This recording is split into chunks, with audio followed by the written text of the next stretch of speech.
Selamat pagi, apa kabar Anda pemirsa? Berjumpa lagi dalam Berita Mataram hari ini. Sejumlah berita penting dan menarik lainnya telah kami siapkan untuk Anda. Di antaranya, seorang remaja warga desa Sokong, Kecamatan Tanjung, Kabupaten Lombok Utara terseret banjir sungai saat sedang mencari barang bekas saat kondisi cuaca tidak bersahabat.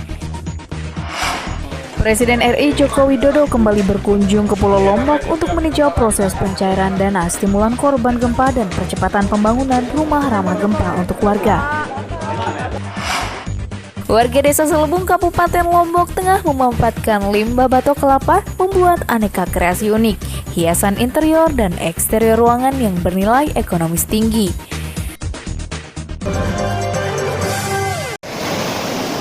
Seorang remaja warga desa Sokong, Kecamatan Tanjung, Kabupaten Lombok Utara terseret banjir sungai saat sedang mencari barang bekas saat kondisi cuaca tidak bersahabat. Setelah 2 hari dinyatakan menghilang, korban akhirnya ditemukan tewas mengambang di perairan Gili Sudak, Kabupaten Lombok Barat.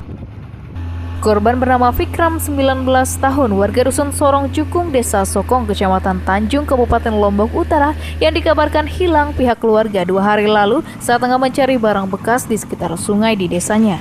Laporan tersebut direspon tim SAR gabungan yang langsung menerjunkan puluhan personilnya untuk mencari korban dengan menyusuri sepanjang aliran sungai hingga ke hulu di tepian pantai. Proses pencairan tergolong lambat karena disebabkan faktor cuaca yang tidak menentu dan juga aliran sungai deras yang juga gelombang tinggi yang masih terjadi di perairan laut utara Pulau Lombok. Setelah 2 hari dinyatakan hilang, petugas akhirnya berhasil menemukan korban dalam kondisi tidak bernyawa mengambang sekitar 10 mil dari lokasi hilangnya korban sebelumnya, tepatnya di perairan laut Gili Sudak, Kabupaten Lombok Barat. Dugaan sementara korban yang dikenal juga memiliki keterbelakangan mental, tidak menyadari banjir yang datang karena tengah asik mengumpulkan barang bekas di pinggir sungai. Jenazah korban selanjutnya dievakuasi tim SAR gabungan dan dibawa ke daratan, kemudian dibawa ke rumah sakit terdekat untuk divisum sebelum dikembalikan ke pihak keluarga. Setelah penemuan mayat, kemudian dikonfirmasi ke keluarga korban bahwa memang betul mayat yang ditemukan di Gili Sudak adalah korban yang hanyut terseret sungai di Sorong Jukung, Lombok Utara.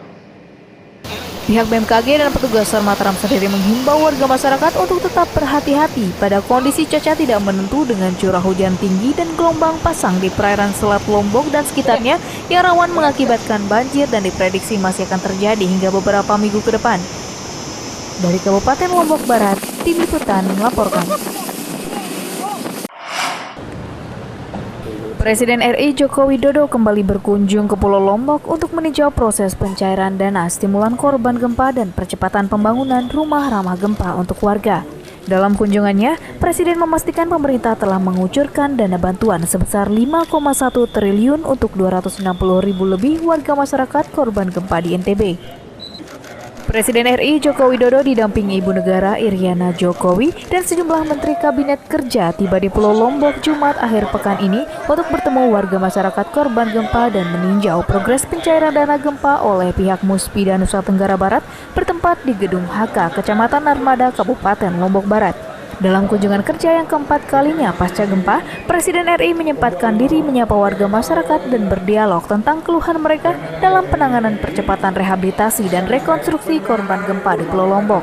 Selain meninjau langsung proses pencairan dana gempa, Jokowi juga meninjau langsung progres pembangunan rumah tahan gempa yang tengah dibangun pemerintah di Desa Pengempel, Kelurahan Mataram. Usai meninjau langsung progres pembangunan rumah tahan gempa yang dipiloti Kementerian PUPR tersebut, Presiden menyatakan progres pembangunan rumah tahan gempa berjalan dengan semestinya dan kembali menegaskan komitmen pemerintah untuk membantu para korban warga masyarakat dengan menggelontarkan dana sebesar 5,1 triliun rupiah untuk 260.000 lebih warga masyarakat korban gempa di Nusa Tenggara Barat. Sementara untuk kendala teknis yang timbul dari progres pembangunan rumah gempa bagi warga seperti material dan panel yang masih kurang, Presiden menjanjikan hal tersebut akan difasilitasi oleh Kementerian BUMN Pusat untuk segera diselesaikan. Progres di bulan Februari ke sini kelihatan sangat meningkat sekali, baik di pembagian buku tabungannya, total sudah mencapai dari 216 sudah 160.000 dibagi dan diisi, hingga sekarang ini pekerjaan lapangannya yang memang masih ada keterlambatan di komponen-komponen RISA misalnya. Usai meninjau progres rehabilitasi dan rekonstruksi korban gempa di Nusa Tenggara Barat, Presiden juga menyempatkan diri untuk bersilaturahmi dengan tim kampanye pemenangan di daerah sebelum akhirnya bertolak ke Pulau Bali bersama rombongan Jumat sore. Dari Mataram, Tim Liputan melaporkan.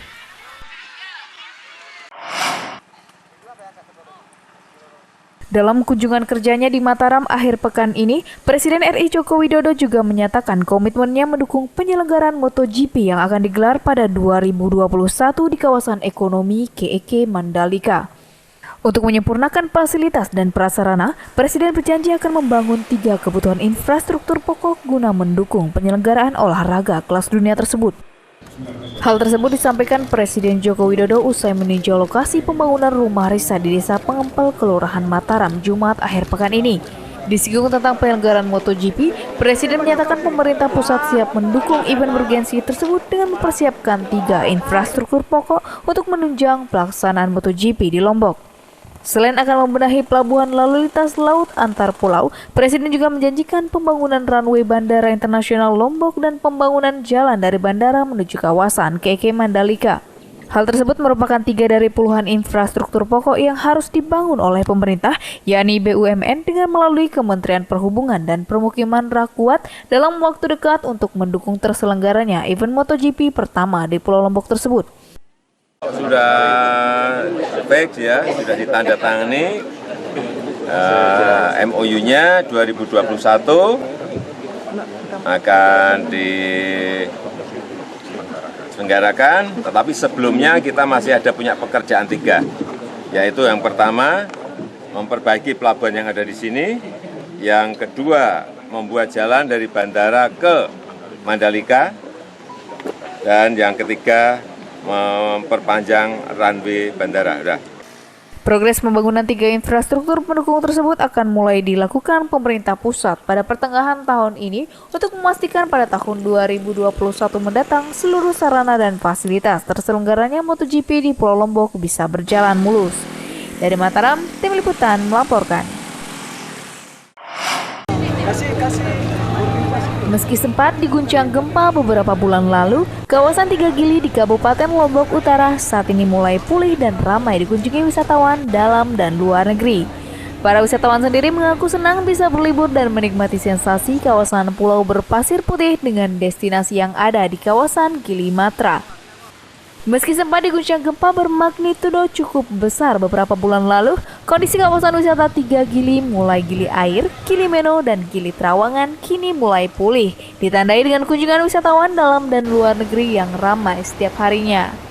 Hal tersebut terpantau dari ramainya aktivitas wisatawan menyeberang dari Pelabuhan Bangsal Lombok Utara menggunakan jasa penyeberangan tradisional maupun kapal cepat dengan tujuan sejumlah destinasi dan hotel di kawasan Gili Matra. Selain mulai pulih, seluruh aktivitas pengelola pariwisata di kawasan tersebut juga mulai normal seperti semula. Dengan ramainya art shop serta aneka kafe dan restoran, tempat beristirahat para wisatawan untuk melepas lelah setelah berwisata.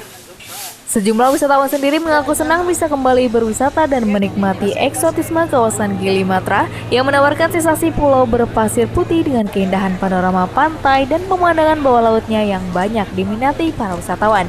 Kesannya itu di sini aku pertama kali di sini menarik, cuman memang spotnya cuma di sini doang, bagus pantainya. Mungkin bakalan datang lagi. Oh gitu ya.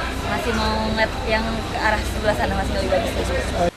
Selain membangun pemahaman tentang mitigasi bencana yang baik bagi pengelola kawasan wisata di Pulau Lombok, langkah pembenahan dan perbaikan infrastruktur secara kolektif harus terus didukung semua pihak agar progres pemulihan kawasan pariwisata NTB pasca gempa bisa segera normal kembali dan mendulang PAD untuk daerah. Dari Kabupaten Lombok Utara, Tim Liputan melaporkan.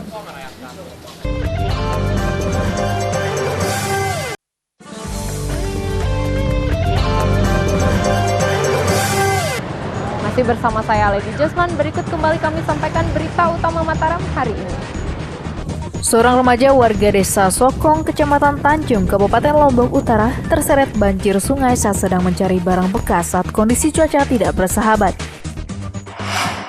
Presiden RI Joko Widodo kembali berkunjung ke Pulau Lombok untuk meninjau proses pencairan dana stimulan korban gempa dan percepatan pembangunan rumah ramah gempa untuk warga. Warga Desa Selebung, Kabupaten Lombok Tengah memanfaatkan limbah batok kelapa membuat aneka kreasi unik, hiasan interior dan eksterior ruangan yang bernilai ekonomis tinggi.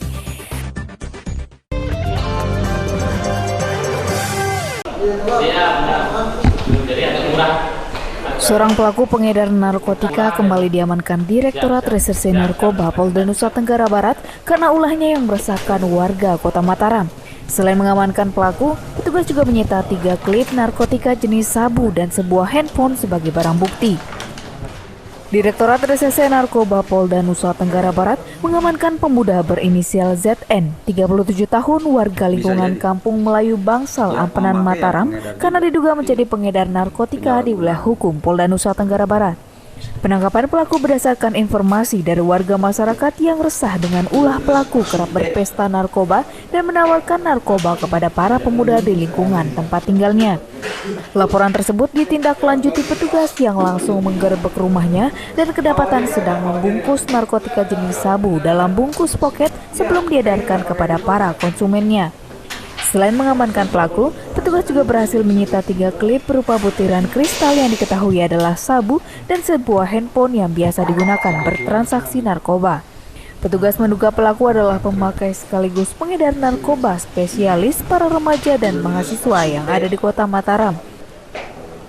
Tersangka ditangkap pada saat sedang transaksi di dalam kamar hotel 4, losmen 4, yaitu Cabai Merah.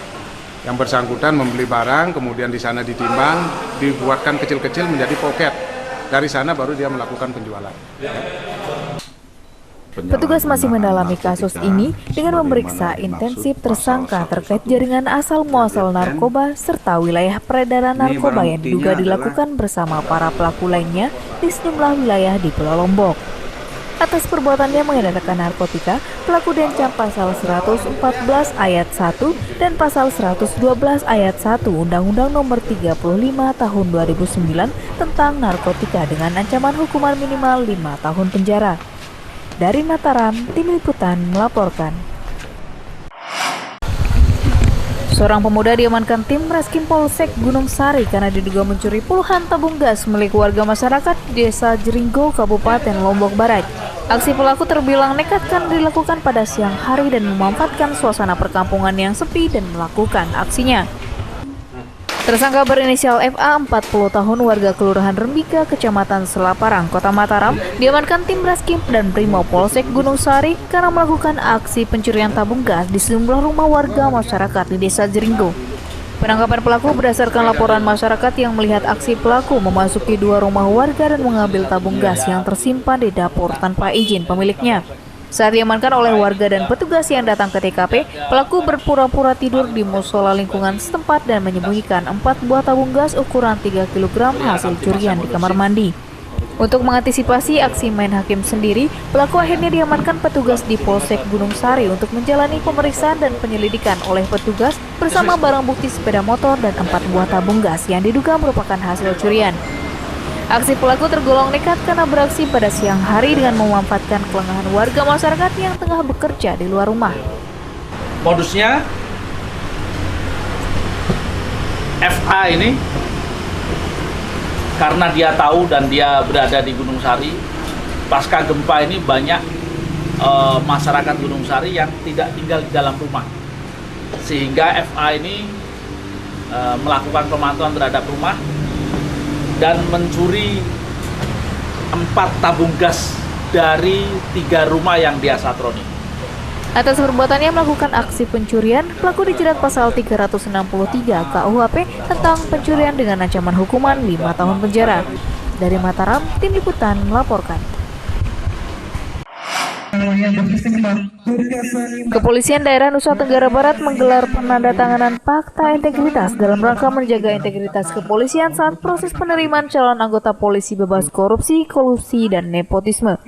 Selain menjaminkan proses rekrutmen terbuka dan jujur, Polda Nusa Tenggara Barat juga memastikan seluruh proses penerimaan calon anggota polisi dilaksanakan tanpa pungutan apapun. Penandatanganan Fakta Integritas digelar Polda Nusa Tenggara Barat bertempat di lapangan Gajah Mada Mapolda NTB Minggu pagi, dihadiri jajaran dan Korem 162 Wirabakti serta ribuan calon anggota polisi yang lolos seleksi tahun ini. Langkah penandatanganan Fakta Integritas dilaksanakan Mapolda Nusa Tenggara Barat sebagai komitmen bersama untuk menciptakan sistem rekrutmen yang bersih, terbuka, jujur, dan bebas dari KKN. Hal tersebut juga menjadi langkah maju pihak Mapolda dengan mengedepankan sistem perekrutan anggota polisi dengan mengedepankan transparansi untuk menghasilkan bibit calon bintara, tamtama ataupun taruna yang nantinya bisa diandalkan untuk melaksanakan tugas kepolisian. Kapolda Nusa Tenggara Barat sendiri menegaskan dukungannya terhadap penerimaan calon anggota polisi yang bersih dan transparan demi menghasilkan kualitas calon anggota Polri yang berkualitas. Bahwa kita serius, kita sungguh-sungguh untuk ingin melahirkan sumber daya polisi yang terbaik untuk mengawal Republik ini ke depan. Saya kira itu, dan kita secara langsung tadi kita mengundang tokoh-tokoh agama atau pemuka agama untuk mengambil sumpah. Dari Mataram, Tim Liputan melaporkan.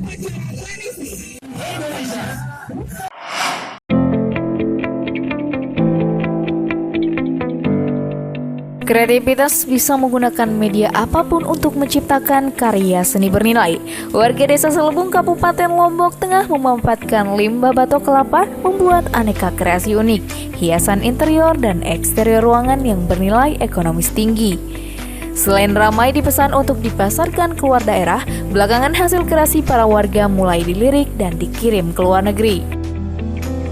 Warga Desa Selebung, Kabupaten Lombok Tengah memiliki cara unik mendaur ulang limbah batok kelapa menjadi aneka kreasi bernilai ekonomis. Di tangan para perajin di kawasan ini, limbah batok kelapa yang seharusnya sudah terbuang justru dimanfaatkan membentuk aneka dekorasi eksterior dan interior hiasan ruangan yang pastinya unik dan jarang ditemui. Joani adalah salah seorang perajin yang menekuni kreasi seni limbah batok kepala tersebut yang hingga kini telah menghasilkan ratusan bentuk kreasi yang lazim menjadi hiasan dekoratif yang menarik.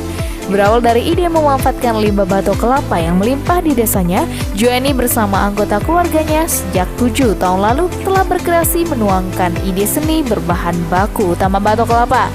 Meski terlihat sederhana, dibutuhkan ketelitian, ketekunan, dan jiwa seni dalam membentuk motif pada batok kelapa yang memiliki tekstur keras namun mudah pecah. Dari tangan dinginnya, Joani telah menghasilkan ratusan bentuk kreasi, mulai dari lampu hias, pajangan ruangan berbentuk hewan, vas bunga, piring mangkuk, sandal batok, pingkal lukisan, serta puluhan hiasan dekorasi lainnya yang layak dipajang di kantor maupun rumah pribadi. Selain diminati pasar dalam negeri belakangan, Joani juga mulai banyak menerima order pesanan kreasi batok kelapa untuk dikirim ke luar negeri seperti Jepang dan juga Eropa. Saya melihat limbahnya di sini kan di Lombok ini sangat banyak sekali. Jadinya kenapa enggak kita untuk berbuat, pasarnya sudah alhamdulillah sudah sampai ke luar negeri juga ada. Hasil kreasi seni Joani biasanya dijual dengan harga bervariasi, mulai 10.000 hingga jutaan rupiah tergantung jenis kerajinan dan juga tingkat kerumitannya. Nah, jika Anda ingin menghias ruangan atau memperkaya dekorasi rumah Anda, kreasi seni batok kelapa perajin Desa Selebung yang satu ini bisa menjadi alternatif. Dari Kabupaten Lombok Tengah, Tim Liputan melaporkan.